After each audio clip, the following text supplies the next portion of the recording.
Welcome to another session of microengineering. In the earlier slides, we have already discussed about klystron working. We had already completed velocity modulation and bunching process. Today, we'll go on to the third process, current modulation, and this modulation takes place inside the catcher cavity.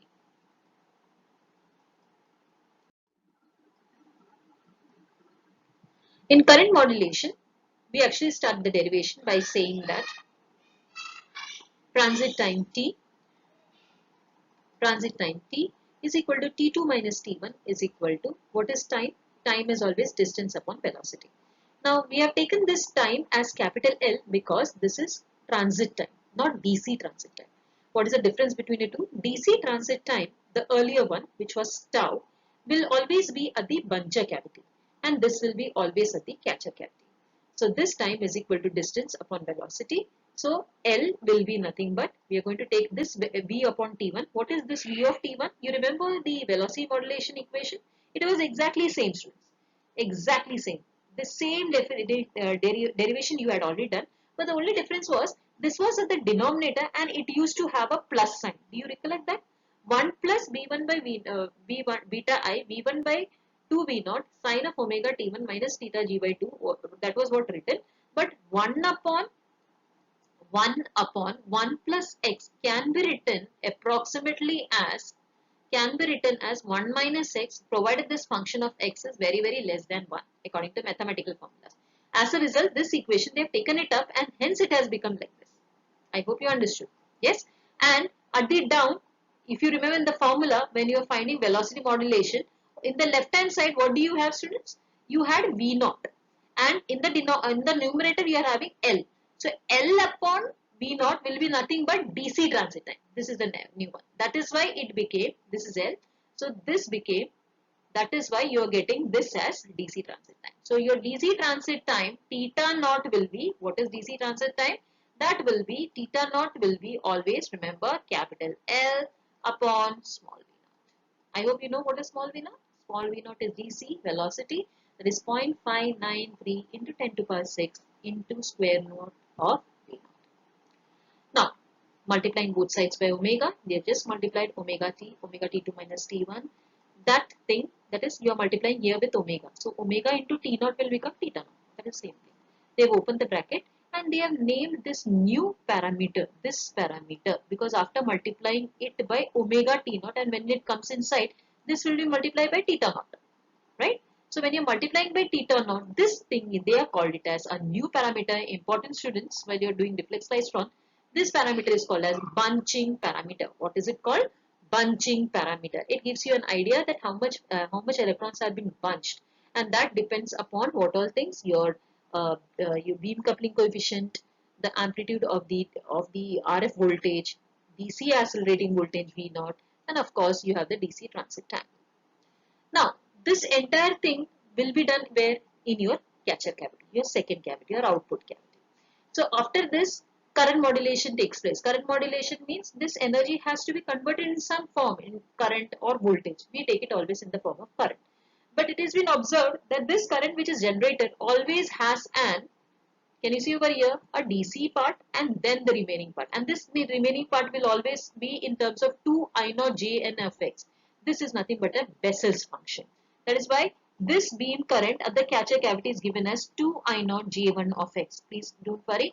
This J1 of X is a Bessel's function. Therefore, the value of X you have to remember for problems. It is 1.841. I repeat, it is 1.841. That means the bunching parameter X is equal to 1.841. And remember, this J1 of X value will be always 0.582. 0.582. Okay, 0.582. So, how will you find out about the induced current? The induced current, the first part of current will be always an I naught. What is I naught? DC current. That means lot of heat will be dissipated out by this klystron. As a result, whenever we work with klystron bench, we call it as a microwave bench. You always require a cooling fan.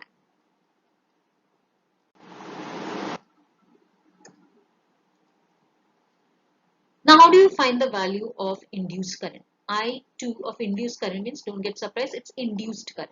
is always given as beta naught into I2. To convert it into a capital I, we always have to multiply it by beam coefficient, beam coupling coefficient. Beam coupling coefficient is normally taken as 1 unless they have given the condition as neglect beam loading condition. If neglect beam loading condition is given in the papers, then you cannot take B naught to be equal to 1. You need to find out the value of B naught. Please note, B naught was, what was B naught? B naught means output side beam coupling coefficient, and since both the reentrant cavities are same, B naught will be equal to beta I. So, it's not B naught, beta naught. Beta naught will be equal to beta I, and it is equivalent to 1. Suppose it is not neglecting beam loading conditions like this is given in problems, you cannot take beta I equal to beta naught to be equal to 1. You have to find the value of beta I, that is beta I will be equal to sine theta g by 2 upon theta g by 2, and that theta g will be omega tau, tau will be d upon v naught. So the long procedure is there, that is being discussed in the problem in the next slide. So over here, I2 induced will be beta naught into I2. So the formula of I2 from the last slide, you can see it is 2 I naught J1 of x. You can neglect this is a angular part. So magnitude only will take. So beta naught into I2. So final formula of I2 should be always taken as beta naught twice I naught J1 of x. Please note the value of J1 of x is 0.582. Now how many type of resistances do we have? According to the reentrant cavity, there are three types of resistances present. The resistances are load resistance, beam loading resistance, and the wall resistance. The wall resistance, the wall resistance of the catcher cavity. All three resistances are always connected in parallel, and we call it as R shunt. Remember, when we write R shunt, it is RSHO parallel RB. Suppose it becomes RSHL, then it becomes all the three resistances in parallel.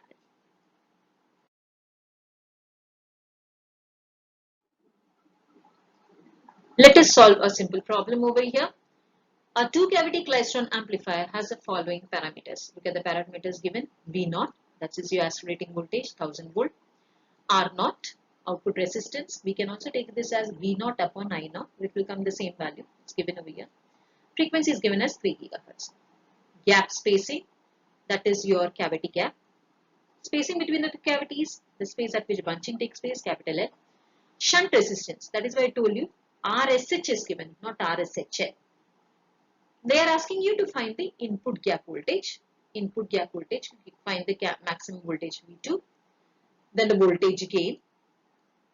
Neglecting beam, see this question has come, neglecting beam loading. When neglecting beam loading comes to students, then you cannot take your beta I equal to beta not equal to 1. You cannot take it. You have to find the values that we will see. And finally the efficiency. Now how we will be solving this problem is that, as I told you, neglecting beam loading was given to you. As a result, we cannot take beta I to be equal to 1. This is what I was trying to tell you all.